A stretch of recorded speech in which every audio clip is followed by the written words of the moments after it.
Welcome, everybody. It's Katie with Embody Daily. And today I have someone very special with me who his name is Anthony. And he was on my channel about a year ago for an interview. And I've gotten tons of great feedback from people who've watched that interview. And so glad to have him back again, because I think he just is a wealth of knowledge and wisdom to tell people who are on the Sinclair Method and, going through challenges and obstacles with the method and just navigating life after the Sinclair Method and after extinction. So Anthony, thank you so much for coming back to speak with me. Hello, how you doing? I'm good. You're right. Yes. How are you? Yeah, I'm all right, thank you. Not too bad. Not too bad. So. Well, I was just telling you that I love your background. It's very springy, and we're filming this in May, which is springtime, so it's very happy. It is very happy. I'm trying to do this little flat of mine up, so I'm getting there slowly but surely. Yeah. So why don't we kick it off with you just telling us a bit about yourself and kind of your background with TSM, what brought you to TSM, when did you start it, and how is it a part of your life today? Well, basically, obviously, I think, I've got this previous video. Yeah, right. Okay. Well, I went on TSM about, I think it must be over 4 years ago now, right? 4 or 5 years ago. And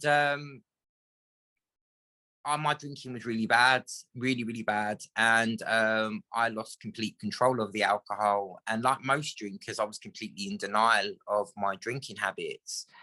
And, I was mainly an evening drinker, if I'm being honest. I used to drink 2 bottles of wine a night. I used to come home with an evening and, come back from visiting the parents and stuff. And I would drink a bottle of wine and then I'd cane off the next bottle of wine. And I used to think that was normal, if I'm being honest. And that's how it was. And, in conjunction with that, back in the day, it was, alcohol. And on the odd occasion, it was recreational drugs such as cannabis and stuff.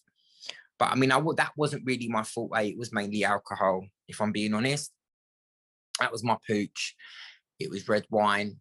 And then obviously, as time went on, it went on to the harder stuff, It went on to whiskey and stuff like that. I liked whiskey. And then it got out of control, really. It sort of got to the point where, it was never enough. 2 bottles weren't enough. It had to be 3. And then all of a sudden it had to be 3. And then I would find myself in these situations where I would go, well, I'd find myself in these situations where I would sort of have to get to the shop before the shop shut at sort of 1:30 in the morning to get before last orders at 1:30 in the morning to get, my last bottle. And then it would be things like, well, what's the biggest bottle in the shop I can get before the shop shuts? Whether it was the largest bottle of cider, and then towards the end, it was bottles of whiskey I was buying. You know what I mean? Because I wanted to get so bladdered and drunk. So I would get drunk. I would fall asleep. Then it got to the point sort of towards the end where from evening it would then it sort of became from evening to afternoon. I would sort of start thinking to myself, right, it's 12 o'clock in the afternoon, it's lunchtime, it's acceptable to have a drink because it's lunchtime, isn't it? We all have a drink of a lunchtime, so that's normal. So I'd have a drink of a lunchtime as well. And then I'd start thinking, well, I can have a drink, it's lunchtime, and I would have a drink of a lunchtime. And then it would be a bottle of wine. And then I would start having a bottle of wine with my dinner. And then it'd be a bottle of wine before I went and then I'd have a bottle of wine in the bath. And then I'd go to the shop and buy more. And alcohol is very cheap in London. They've made it very affordable in the UK. You can buy it. There's always alcohol offers. So you can buy it relatively cheap. So this became quite an expensive habit, and it put me in a lot of debt, and it put me in a lot of trouble, if I'm being honest with you, financially. Then a few friends of mine died, I think about 7 or 8 months before I decided that I had a serious problem. And one friend died of cystic fibrosis, and another friend of mine died of, actually, funnily enough, alcoholism. One was the same age as me, one was a bit younger than me. And then and then I started to drink in the mornings. I started to wake up in the mornings and I started to shake. I was like, I need a drink. And I'd be like getting up at 8:30 in the morning having a drink. And I was, what's fucking wrong with me? Something really badly wrong with me. I couldn't cope with just life. Do you know what I mean? But I started off like every other young person. You know, I haven't got a problem with drinking because, you know, I go to work and, you know, I can go to work, I can function and drink, you know, because that's what a lot of people, that's what addicts say. A lot of addicts say, or people with AUD, as they call it now, alcohol use disorder now, say, I can function, I can go to work, or I only drink on a weekend. But with me, it was full time, you know. But an addiction is an addiction. You know, there's many forms of addiction. It covers many different categories. So anyway, for me, like I said, it was every day. Luckily for me, I was not functioning. So for me, I had no threshold. So for me, it never prolonged. It just went and it stopped, it cut off. So anyway, like I said, for a couple of friends of mine died and I started getting up in the mornings and drinking. Then I really got low, and then I went to stay with a relative, and I came back from this relative's home and I had a breakdown. And I just couldn't cope. Everything just dropped. My mind dropped. My brain dropped. I just literally broke down. My mum saw me in a bad way. And she was like, right, pack your bags. You're going to come and stay with me. I knew I had a really bad problem. So then all of a sudden, I thought, right, okay, that's it. I've got to stop drinking. I've got to do something. Not I've got to stop drinking. I've got to do something because I can't control my drinking no longer. You know, I'm 31 now. And I can't do it no more. I've wasted 10 years of my life, if not more, probably a lot more, drinking alcohol. You know what I mean? The amount of money I've thrown away on alcohol is ridiculous because I thought I calculated things in my brain. Because at the time, you don't realize the amount of money that you throw away. You said alcohol is cheap in London. So like, how much were you spending a month roughly, would you say? Or could you even estimate? You know what? I couldn't even estimate to you. All I'm saying, Katie, is it was just kind of like, I had a debit card. I had an overdraft on the debit card. At one point, I even had a little credit card that some of the banks, at the banks over here, they'll just give anyone credit. Do you know what I mean? You know, they'll literally, you know, I mean, as long as they know they're going to get their dinner, they'll try and, you know, give you a small little card. You know, you could just blag them. I'm self-employed. I mean, I wasn't even working. You know, I'm not working because I'm on mental health. You know, they were just, anyway, you go into a bank and they try and get as many people to get debit cards and credit cards and loans out as possible so they get their money. This is how they do it, you know. Mm-hmm. So I was spending most of my money there's times I wasn't even being able to put money on my bills. I was in debt with them as well, you know. It was ridiculous. I had to go to mum and dad and I had to ask my dad, admittedly, luckily, only once. I had to get my dad to get me out of a big debt. Mm. But I mean, once is bad enough. Yeah. But I was juggling from Peter to pay Paul, as they say in London. It's like an old-fashioned saying. I was juggling from one person to pay the other. And it was literally, my life was like that all the time. Like always paying someone off, like borrowing from someone to pay another person off, borrowing from that person to pay that person off. And I thought that was normal. I thought that was normal life. But obviously you can't live your life like that because then that causes stress, and stress causes depression, and then depression causes addiction, as we all know. So, and that's what was happening. And then I went to the doctor and they told me that I had to reduce my intake at the beginning. And then they gave me they sort of started off by giving me depressants, and they gave me a medication. I think it's called Tampril, if I'm right. So they started by giving me that. That didn't really do much for me. I think it helped me reduce a little bit. So I won't say it did nothing, but it didn't do much for me anyway. No. And then after being on Tampril for a period of time, then they try to get you to go down, you know, the Alcoholics Anonymous route, which is basically going to groups, which I wouldn't say were completely useless. I think they did help to a degree, you know, but I found that it was very, very much like, well, this is the only way, you know, you've got to completely focus on this and that's it, you know. So I felt it was very, very cultish, like really going back to school, really. It was kind of something that you had to dedicate your life to. That's how I felt. It was almost like I felt like I was being sucked into this. Mm. And I felt it was very exciting at the beginning because I felt that it was going to lead me down this path of sobriety, and sobriety felt exciting. And certain things from AA, I've learned a lot from, and I apply it to my everyday life. But it didn't change what was going on up here. It didn't change what was going on in my brain. You know, I noticed that I would go 2 weeks, then I would relapse. Then it would get a bit longer, a month, then I would relapse. Then it would be 2 months, then I would relapse. Then it would be 3.5 months, 4 months, then I would relapse. And I'd go, what the hell is going on with me? And then all of a sudden, one day, I went through the whole of Christmas. And come the new year, I just went mental, and it just got worse and worse and worse. I just relapsed. I went crazy. But prior to this experience of these relapses, I watched this video, as we've all watched, us Sinclair Method users watched the one with Claudia Christian, the TSM, the TED Talk video on how to cure alcoholism. I'd love to do one of these videos. I'm telling you, Katie, I really need to be doing a TED Talk. You know, if there was a way I could get funded to go on a TED Talk and do a Sinclair Method video, I could tell my story to the cows come home. Trust me, I've got some good, you know, I've got a good idea for this. We should reach out to Claudia about that. Maybe there'd be a possibility. I'll tell you, I don't even know how to do it. You know what? It'd be amazing. But anyway, cut a long story short. So anyway, I thought, I can't cope. This is ridiculous. Because everyone was going, what the hell is wrong with you? Why can't you just stop drinking? What is going on? Like, this is crazy, you know? And I thought, I can't do it. I can't. And I just knew it. I'm going to die. I sat there and said to myself, I am going to die. I woke up one day and nothing was going right.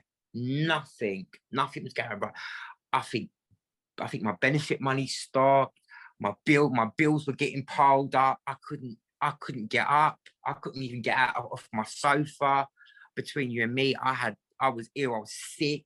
I had diarrhea. I was in a state. I had a really bad relapse, and it was really bad. Wow. Anyway, I went online and I thought, right, that's it. I thought, I've got no hope. I thought, I've got to try this. I've got to try these tablets. And I honestly, because Claudia Christian had done them, and you know, she's a famous actress, I thought, oh, this is going to only be something that the rich and famous are going to be able to afford. I will never be able to afford to get these medications, and I'll never be able to afford to do them. Well, me being me, obviously, I've become very melodramatic about the whole matter, and I have looked online, and something in my brain turned around and it kept on coming back to me. Don't tell me no, tell me how. Tell me how. And just something in my brain kept on coming back at me. Don't tell me no, tell me how. Don't tell me no, tell me how. And I managed to find the tablets, and I ordered them online, and I got them sent to my parents' address of all places. Anyway, well, I had this relapse about 3 days before I was due to go on holiday, like convalesce basically because of my alcoholism. They arrived at my parents' address, and I said to a friend of mine, look, I don't ask for much. I said, but please, you need to do me this one favor. You need to pick up the tablets and take them to my house, because I was packing my suitcase. So I don't like to ask, but this is life or death. This needs to be done. Picked up the tablets, took it to mum's house. Anyway, I've explained to my mum the story of what happened. But prior to this, I was showing my mum and my dad this video on the Sinclair Method on their internet telly in their house. So they had an idea of this treatment. I just kept on showing them videos. I kept on feeding them with this information because I thought, I want to give them an idea, because it just something inside of me, just this kept on coming back into my brain. I just knew some way, somehow, I was going to get on this treatment. I was going to do it. I don't know how. I don't, you know, listen, this is coming from a boy who's on benefits, you know what I'm saying? Like living in Southeast London, you know? So I was like, right, okay, I'm going to do this. So anyway, I got the treatment, went to Cyprus, tried out the treatment, and it worked amazingly well. And But prior to this, I had to work on a lot of things. And this is one thing that I want to talk about, because, you know, we kind of go to the point of the pandemic now, and we're going to the point of things that have gone on throughout the pandemic. And I just want to kind of put my point across. When you are going on the Sinclair Method, you have to work on yourself, first of all. It's all well and good taking a pill and going, I want it to work. You know, I had to work on a lot of things. You know, it wasn't just a case of me taking a pill. I had to put myself through counselling via my doctor. I had to go to a GP and say to my doctor, I need some counselling, I need some therapy. So I had to put myself through some kind of detox prior to this, if I'm being honest. When you say detox, you mean detox from alcohol, or like? I had to kind of slightly detox myself a little bit from alcohol. I had to get to that point where I could go without alcohol a little bit. I mean, some people do it with as well, but I had to go through some kind of therapy, because you've got to work on your fears, because I mean, if you don't work on your fears, you can always fall back. You've got to work on your ego, because we've all got ego issues and things that we are fit. You know, we've got ego issues with things that we don't want to work on, or we're scared of working on. We've all got egos, things that we don't like to admit about ourselves. Do you know what I mean? Things that we've done wrong in the past, people we've hurt, people we've upset. And that can easily make us fall back into addiction. Yep. That's a fact. That will happen. You know what I mean? Our social surroundings. If you mix with people, you know, there's an old-fashioned saying, you are what you mix with.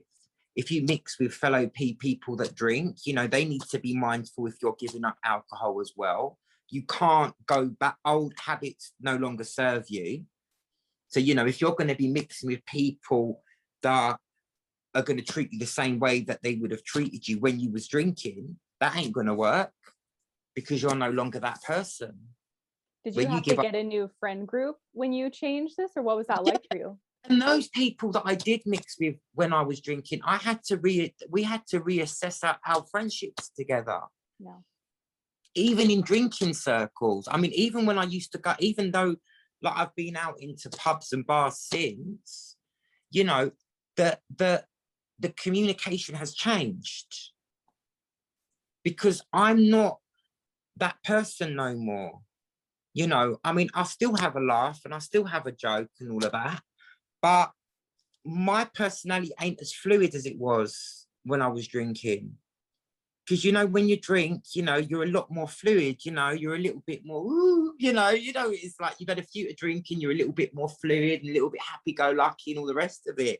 But when you take the alcohol, that substance away from you, you're not that person, you know, you're still happy and still bubbly and you're still social, but you know, you're a little bit more, you might be a little bit more sensitive when you're sober.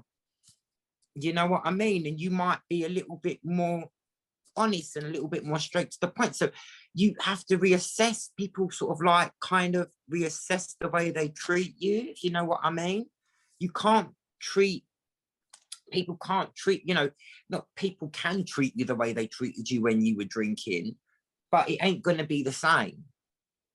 Do you know what I mean? And then also you've got to think to yourself, am I comfortable being in those surroundings with those types of people as well?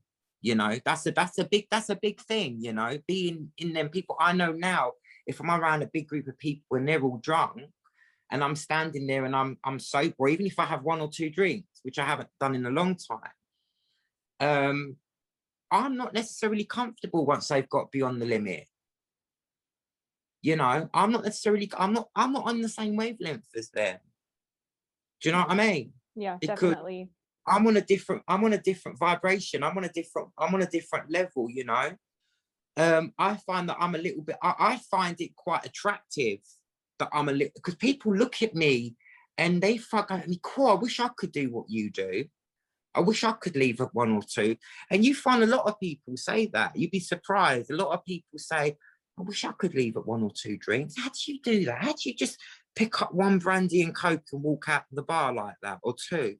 Yeah. I don't tell them I'm on the Sinclair Method. You know what I mean? I don't tell them nothing. I'm like, shh, don't say nothing. But, you know, people don't, you know, you don't realize how much this really does change the way people see you, if you get what I mean. And I think that's a question I get a lot from people is like, oh man, all my friends drink. Do I have to change my friend group? And that can be a daunting thought, or just like envisioning your life without those friends. And so, because I had to change my friend group, but it was a process where it was like slowly choosing to go to these events or not, or hang out with these people or not. It wasn't like an overnight thing. So what's that like for you? You know what? I have to be honest with you. For me, I noticed that once you get sober and you notice that they're not, you look from the outside looking in, you don't realize how much drama that they carry with them because they're drinking. And this might sound really silly, but you notice how much more fulfilled your life is because you're sober. And then you look at them in a completely different way because they're drunk. You'll notice that it sounds really bad, but people that tend to drink, they tend to carry a lot more drama with them, and they tend to be a lot more unhappier, or they tend to carry a lot more problems with them. And people, once you're sober, because you're more in control, you tend to not let things linger as much. So you tend to be able to deal with the day better. Does that make sense? Perfectly. Yeah, it makes great sense. And I've noticed that the people that are, even people that are really attractive, if they live a lifestyle that is always around alcohol and drugs, you'll notice that drama attracts drama. Okay, drugs and alcohol, that's all that attracts. So you know what I mean? That's all that attracts. Like attracts like. Yeah. And when you're sober, these people attract you because you're so different to them. They do. They really do. They attract you. They want a piece of you because you're their complete opposite. You're their opponent. And they're like, fucking hell, how do I get it? How do I get it from this person? How does this person be this? Do you know what I mean? Because you're in control, you're loving, you're caring, you haven't got all the drama around you, you've got this calmness about you, this sense of air that they can't sort of attract, they can't seem to get themselves, because their life is surrounded by chaos. And I've noticed alcohol and drugs and that type of thing, it attracts that. It attracts chaos, nothing but chaos. And you might think, people might go to you, but how can you say that? But, you know, you've just got to look around you and just stand back. A valuable lesson a friend said to me once is, sometimes in life, the best thing to do is stand back and look at these people around you and look at what they do and look at the pattern. And if you notice that the same pattern happens time and time again, then there's your answer. And I think you start to notice this more and more once you're sober. And the longer you're on TSM and you really are, and like I want to talk more about you're talking about like the work you have to do on yourself to really heal from alcohol addiction. But I think that is true too. Like, you're no longer that person you used to be. And so it's like you demand, or you want things to be different. You don't want to hang out at a dark bar every day anymore. It's just like, ew, that's gross. Why would I want to do that? Whereas before, you just saw it differently because you were in that type of environment, in that crowd. And so I think I asked you that question because a lot of people have that fear around, if all your friends drink, you've got to change your friends. But I think it's more of a natural process. As you change, you start to desire things differently, and those things aren't as appealing anymore. And like you said, you kind of draw the things to you that are more of the things you want to go after. So, and it's not, sometimes that's just naturally life cycle. And I always think that if someone's meant to be in your life, then regardless of what you do, whether you don't see them for 2 years, 3 years, 5 years, they will come. It will come back round. You'll see them again. If someone's meant to be in your life, then at some point, some way, they'll contact you. It doesn't make no difference. And it's just the way it is. I mean, and you'll find that sometimes you'll find that you've got to lead by example. You know, when people will miss you before you miss them. If they were true friends, they will miss you before you miss them. And actually, whereby you leading the way and taking control of your life, when they start seeing things go good for you in your life, or they start to think, oh, I haven't heard from so-and-so for a long time, I wonder what he's doing. And they look at you and they go, bloody hell, you look really well, you look really healthy. And they start going, bloody hell, your home looks really nice. Or what are you doing with your life? And they start noticing that you've got loads of new hobbies or loads of new habits or new ideas. And they'll go, I want a taste of that. I want a bit of that. And then they'll start wanting to hang out with you more. You see what I mean? And then they want a taste of that as well. Do you know what I mean? Also, another good tip, keep a diary. Someone said this to me a very long time ago. Keep a little diary. Take notes, take notes of what you're doing, try and get some little hobbies as well, like little hobbies. Don't let what you can't do interfere with what you can do, as such, little things, arts and crafts, drawing, baking, cooking, gardening, writing, anything, going for walks.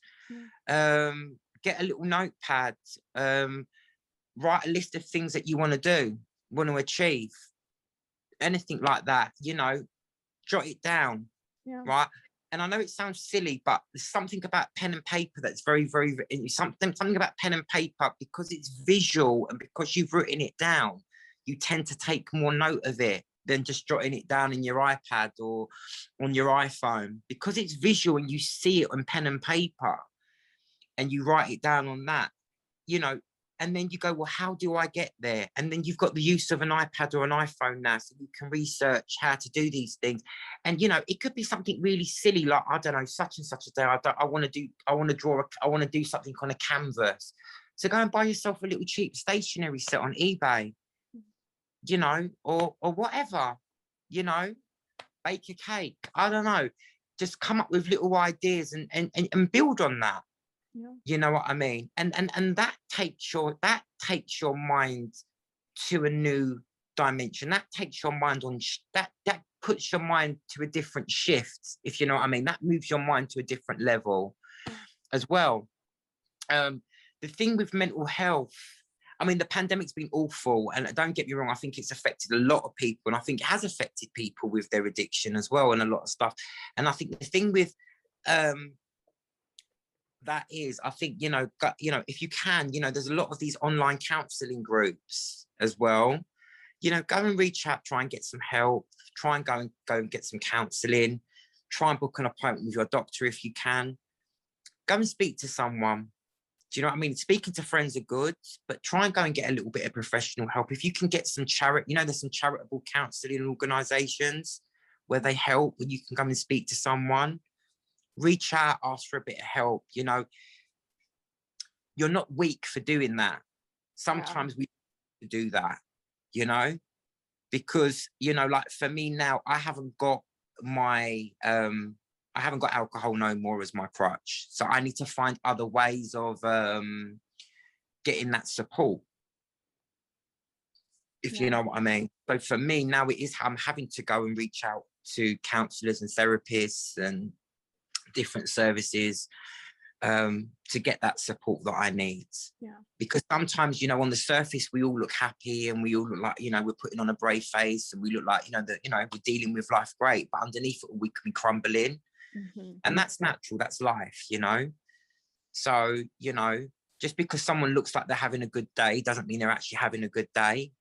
So true. Yeah, I think it's important too that you said you're not weak for doing that, because I know I felt that way. I was like, oh, I can figure it out on my own. Like, I don't need to ask for help, but it does require this certain level of vulnerability to reach out for help. And it's amazing how much it can help. And just like you were saying, just because on social media, if someone looks happy, it doesn't mean that they are. And it reminded me of, I get people messaging me on Instagram a lot saying, oh, can you help me with an Naltrexone, or, help me find a doctor? And sometimes I'll go to their Instagram page and they will have like thousands of followers and be gorgeous or very handsome and totally look like they have their life together. Yet here they are needing help with alcohol addiction. And so I think it is important for people to realize that there's a lot of people suffering silently with alcohol use disorder. And I know it feels really lonely, but you're not alone. There's so many people out there that are, perfectly normal, successful, amazing, lovable people, and this has impacted them. So just wanted to say that.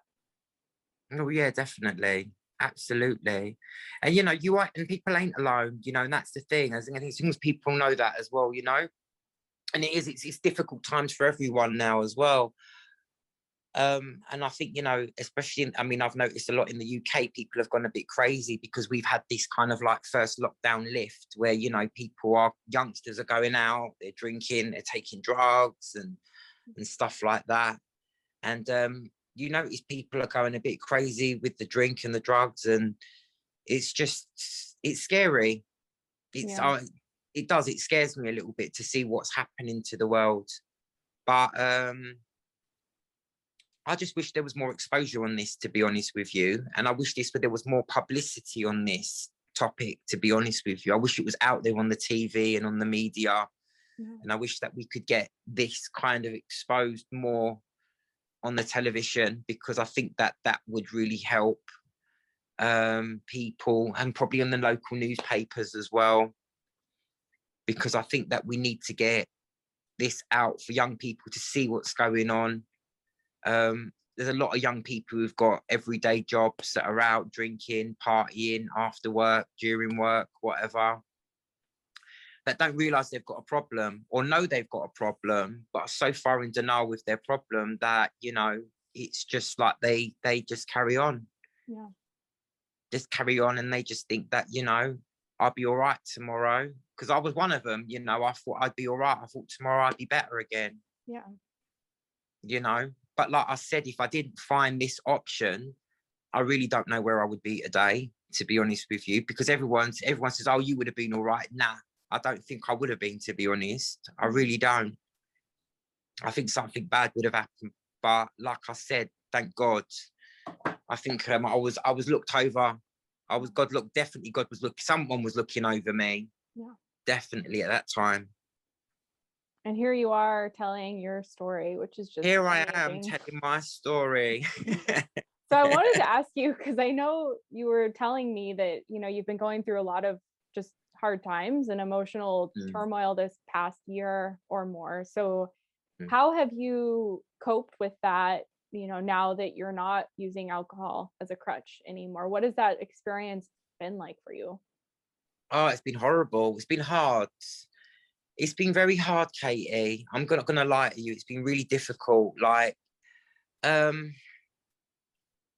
what have I been doing? Well, like, first thing, I've luckily managed to speak to my doctor, and we've arranged I'm waiting on an appointment now to go for some counselling at the moment.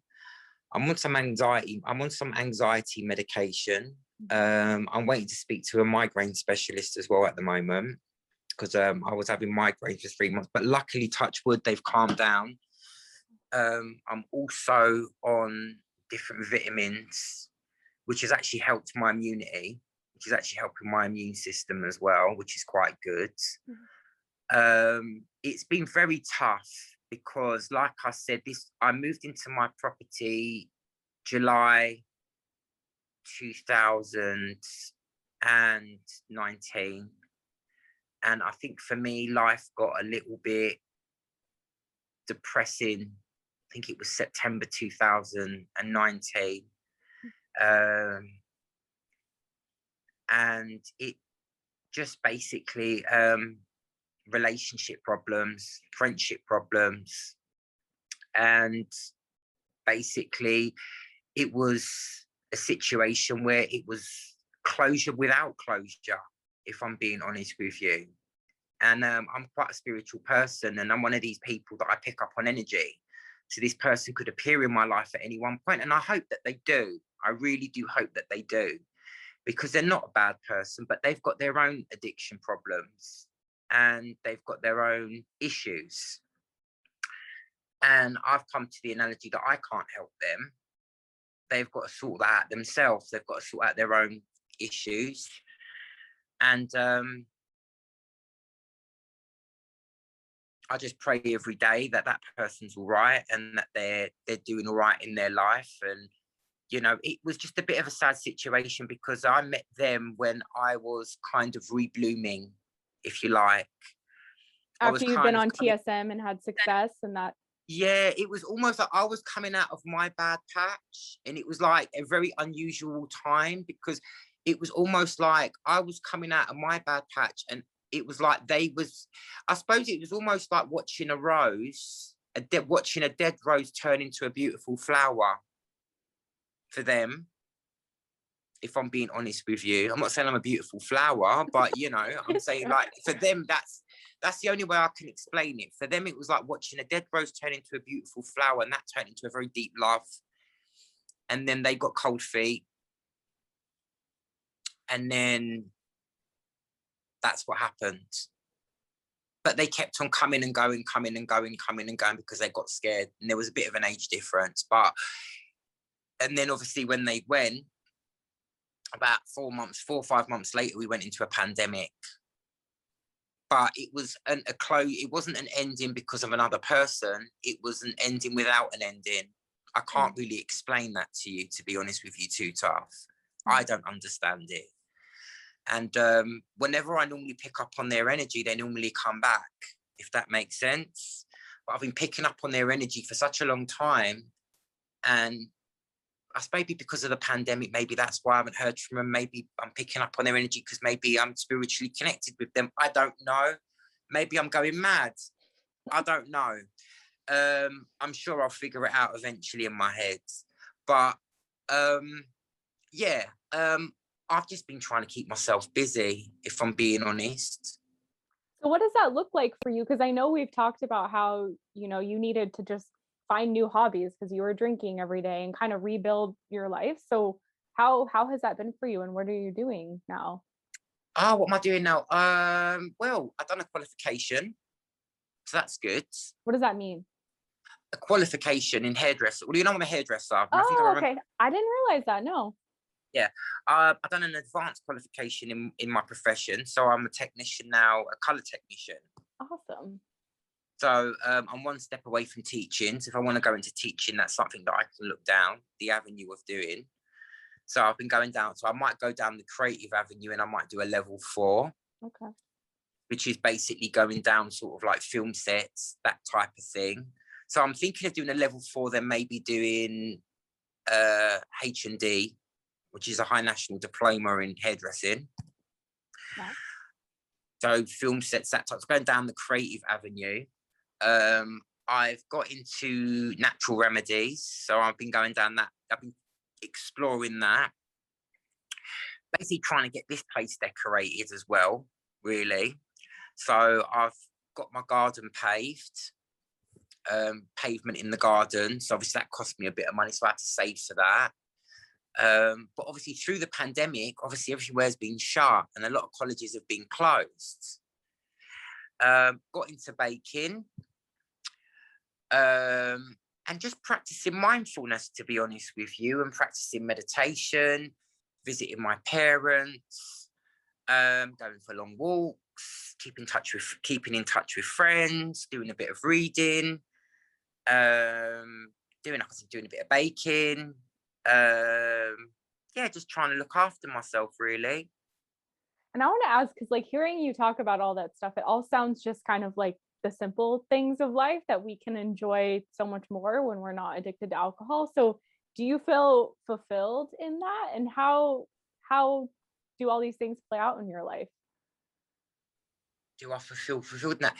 It's because, you know what, it's really weird because coming from a sort of like a Greek family, Greek Cypriot, my family is Cypriot Greek.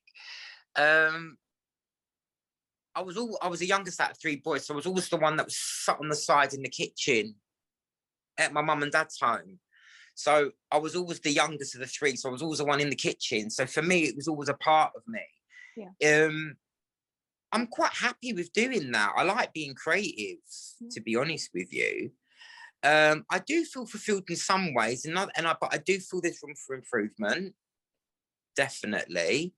I do feel there's a lot more that I want to do. I have ideas. I have some plans ahead of me. I'm just waiting a little bit more for this lockdown to lift before I sort of delve into my next chapter. Yeah. If that makes sense. So I think it's just I'm finding my grounding, if you know what I mean. I'm finding my happy place at the moment. Yeah. So I'm figuring I'm kind of at that point where I'm kind of just finding myself trying to be comfortable with where I'm at rather than trying to run a million miles an hour. If that makes sense, you know? Yeah. So I think my problem in the past has always been, I've always been looking for the next thing to do, next thing to do. But at the minute, I'm kind of just going, well, you know what? Just stop. You know what I mean? Just take one day at a time and, you know, do one thing first and then think about the next thing, then figure that out, do that, and then figure about something else afterwards, rather than sort of like doing too many things at once. Yeah. So I'm doing okay in myself. I'm doing okay. And I want to ask you, you know, you're someone who I know you've shared with me, you've had challenges with mental health and just other circumstantial challenges that happen in life.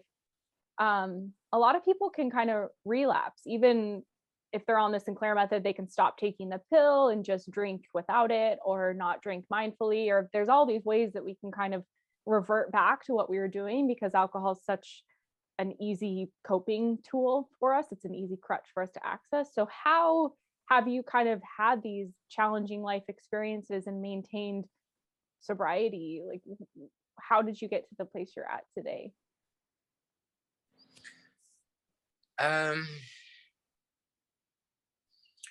I think for me, it's kind of like, for me, it was years and years of battering my body or beating my body with alcohol. I think I abused my body for such a long time with alcohol and with drink that I got to that place where I couldn't bear to do it anymore. You know, and for me now, the thought of actually doing that again to myself, I think I'd just rather jump off a cliff.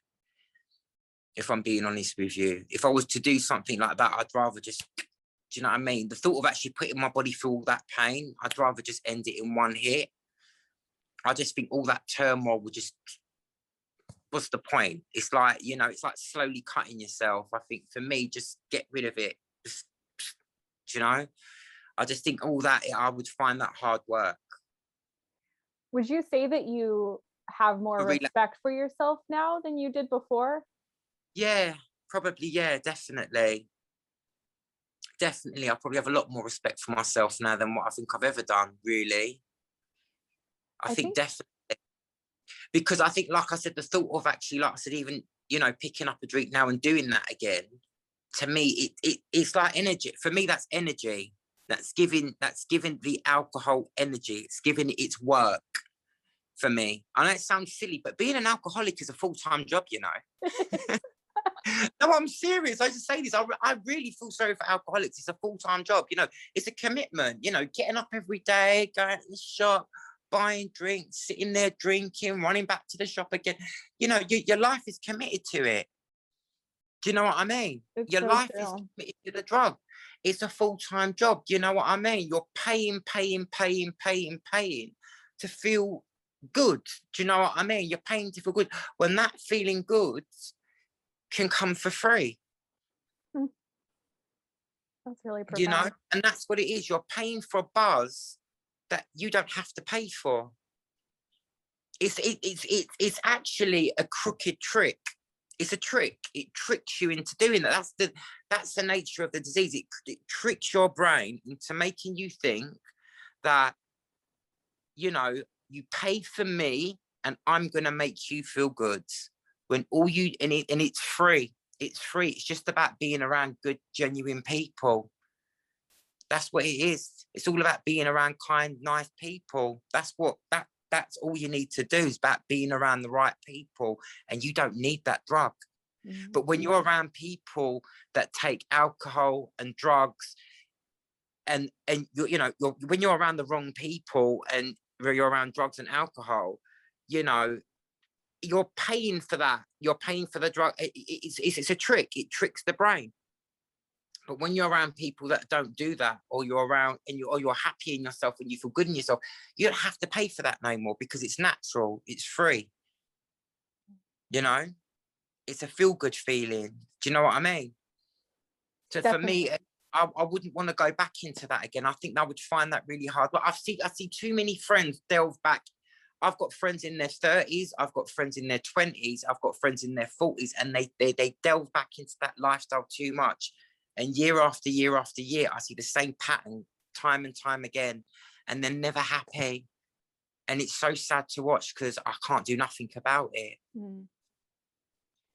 You said that so well, because to me, as you get hindsight on your alcohol use disorder, as well as you can kind of look back and reflect on it, for me, it was such a deception, a self-serving cycle where, yes, the alcohol becomes your crutch. It makes you dependent upon it. It makes you think you need it, because you do get that endorphin rush when you drink, and it is fun for maybe an hour or a couple hours, but then you're paying for it the rest of the time. And like you said, that feeling can come naturally, especially like with the way the naltrexone works, and it's getting rid of that craving. I remember as I'd been on Sinclair Method for 6 months or so, and I was out walking, and the smell of the flowers like brought me so much joy, and like I got tears in my eyes. I was like, oh, these smell so good. And when I was numb in my alcohol addiction, I never noticed the flowers before. I was like, where's my next drink? I don't care. But I was just like, wow. And it's amazing. Like you say, you're baking, you're making your apartment nice. Like these are all things that are so joyful. But when alcohol's hijacked our brain, it's like,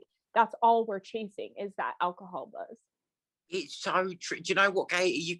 You said that exactly the same. Do you know what? And it's funny. It's the same thing with me. I mean, I've got a beautiful orange blossom tree out in my back garden. And I said, oh, that smells really nice. And I get really excited about it's not a silly thing, but it's things like that now.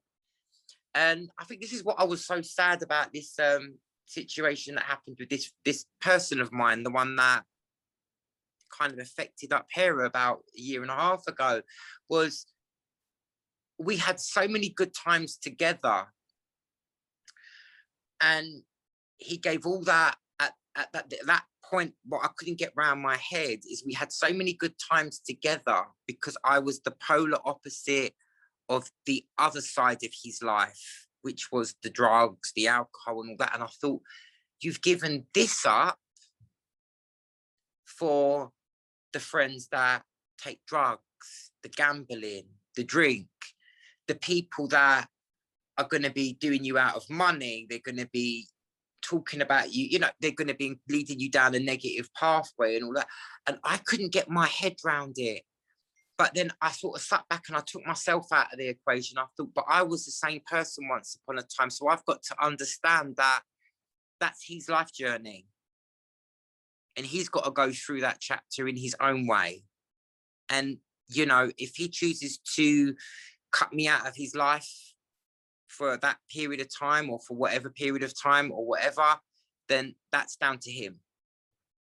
Do you know what I mean? But at least I can say I've given him the best version of me and I was a good influence. So you know what? I can sleep at night very comfortably knowing that I was a good person, And that's all I've ever wanted to be, is a good person. And alcohol made me funny. But I think it made me funny. Alcohol did make me funny. It made me a comedian. But overall, I think the joke was really on me. Because actually, at the end of the day, I was everyone else's laughing stock. Well, now I'm actually laughing with other people. I'm not the laughing stock. Does that make sense? Yeah. And I think that's the difference with me now, is I feel like I'm laughing with them. I'm not the laughing stock. I'm not the one that people are laughing at. Do you know what I mean? Yeah. And people can't people can't use or manipulate my brain the way they once did, because I'm too forwards now. the clear-mindedness that comes from oh yeah, that's irreplaceable. It's just like, wow, I can think, I'm sharp, my mind, like for me, I used to have bouts of depression and I would get so low. And, you know, I was never clinically diagnosed depression or anything, but with alcohol, I was like constantly on this emotional wave of ups and downs. And I was reflecting the other day, like, wow, I'm so stable now. Like, yeah, I'll get sad some days, happy other days, but there's no just deep depression and despair or serious anxiety. It's just very even, which is awesome. I mean, like I said to you, I do go through all that, but I mean, I deal with that in different ways. And the good thing with me is, like I said, now is where before I would have let that go on and on and on. Now I will go, no, I need help. Yeah.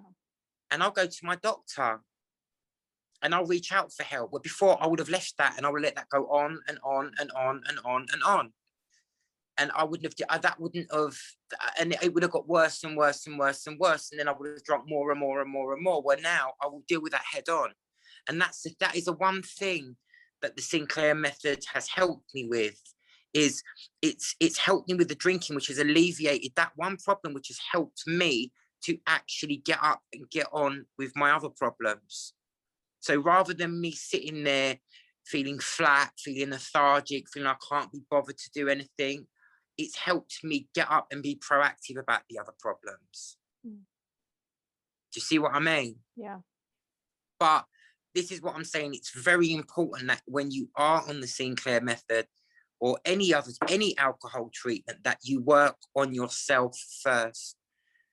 And if you have any underlying issues, whether it's people, that relationships that you have to repair, it's yourself you have to repair, friendships you have to repair, people that you have to let go of, things that you have to work on, whatever it is, doesn't really matter what it is, anything, you work on all those things first. Because when you do go on the Sinclair Method, it will change your life. And it is one of the best things I've ever done. And I have to be honest with you, once you are in that, when you're in that control, you honestly feel like you're in a fucking LA apartment. You feel like you're in one of these really fine, trendy you know what I love? I feel like now that when I go out and I drink, which is very, very rarely, I feel like now when I go out and drink, I want to drink in a really posh, trendy cocktail bar.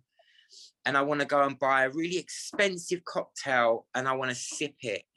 And you know what? I feel so empowered to do that. And people look at me and I don't know, I feel really good about that. And I've never felt like that before with alcohol. Mm-hmm. It's that control it's given me back. Mm-hmm. Do you know what I mean? And I don't think there's anything that, I said to a friend of mine the other day, nothing can touch it. Yeah. In my eyes, nothing can touch it. If you don't, for me, you'd be sitting there to and fro, thinking, why have I waited so long? Do you know what I mean? For me, honestly, I don't know, you shouldn't say these. This is a miracle drug for me. For me, it's been one of my blessings. Yeah, same. So that's all I can say on that matter, to be honest. Well, and I think you so eloquently spoke to the importance of kind of working on yourself alongside it, because some people do just rely solely on the pill and expect it to do all the work, but it's not going to deal with your triggers and your traumas and the life circumstances, because life is challenging. It's just a fact of life, whether you're sober or drinking, though drinking definitely makes it more challenging, and you don't want to take care of any of those issues. I don't know what the you guys offer in America, but I don't know if over here in the UK we offer some kind of counselling service for this, because I think it would be a good idea if there was some kind of counselling service for the Sinclair Method, and especially if there was previous Sinclair Method users like myself that maybe volunteered their time to help and support people that are going on the method. Yeah. Because, I'd definitely be up doing a couple of days a week, voluntarily, happily, on the phone, supporting someone who was just going on the treatment. Because, it's all about community. If Alcoholics Anonymous do it, I don't see why we shouldn't do it. Because, at the end of the day, it's all about sharing the support. Someone new that's going on it, they're going to need some kind of guidance on what they're doing. And the best form of, to be honest with you, I've always said it, the best form of therapy is someone who's been there themselves. As you know, this is why your videos go down so well with a lot of people, because you can turn around and say, I've been there. You know, so you can go to a counselor, or you can go to an alcohol therapist or an alcohol specialist, but unless that person's been there themselves, they can give you the guidelines, but they can't see through your eyes. But if a person can see through your eyes because they've been there personally themselves, you can feel their energy, you can see that, you know what I mean? You can get that, you pick up on that vibe, then you can kind of put, you know what I mean? You really can get into that. You can really help that person. You can really make a difference in that person's life. I agree. So, you know, I think that would be a really good idea. But, you know, this is just an idea. This is just something to put out into the universe. Yeah, absolutely. We have the online groups still. Those happen every day, luckily. Do you know what? I'll be honest with you. I still get the emails, but I don't know how to add myself. I'm useless. Oh, no, I'll help you. If you want to join, I know I've seen you on the before, so I would love to have you join, because we do have, like, it's been amazing over the last year. We've had volunteers come forward to host the meeting, like certain days of the week. And so it's all people who are on the method or who have been on the method. And I would love to see that continue to grow. And like you're saying, one-on-one mentorship, like there's just so much work that needs to be done. And I've heard from people who are going to addiction counselors who don't know TSM, and they're only helpful to an extent because there's nuances in the method that a professional wouldn't know about. But that's not to say don't seek therapy, because like working no, of course, seek therapy for sure. But yeah, there's so many little things about the method that people need to be educated. I think don't get me wrong, I'm not disregarding therapy at all. I think any form of support is great support. Absolutely. But I think if you've also got someone who can help you, that's been, or like when you go to an AA meeting, there's a group of you, you've all been there. If we had a community like that ourselves, which we have, I suppose, like an online one, but like something that's a little bit more personalized for someone who's just going on the treatment, something a little bit more one-on-one, that would be good. That's what I mean. But no, I mean, I'd love to join one of the couple of them. No, definitely, but I just need to learn how to bloody join myself off. I'll help you. I will help you. All right, thank you. Well, Anthony, is there anything else you wanted to share or touch on before we wrap up? No, that'd be all. Thank you, Katie, honestly. Oh, it's been so wonderful to speak with you. I'm beyond happy for you and just the life you've built for yourself despite the challenges. Like, you're doing amazing. Sorry about the camera moving backwards and forwards. It's my arm jolting up and down. And don't worry, I haven't got arthritis or anything. It's just my arm. I just go a bit like this every now and again with the camera when I'm moving about. That's all. By the way, you said that you were a comedian when you were drinking, and you still are a comedian. You have a great sense of humor. Sometimes that would never leave me, to be fair, as you do. Anyway, all right, great. Well, it was so great to chat with you. Thanks again.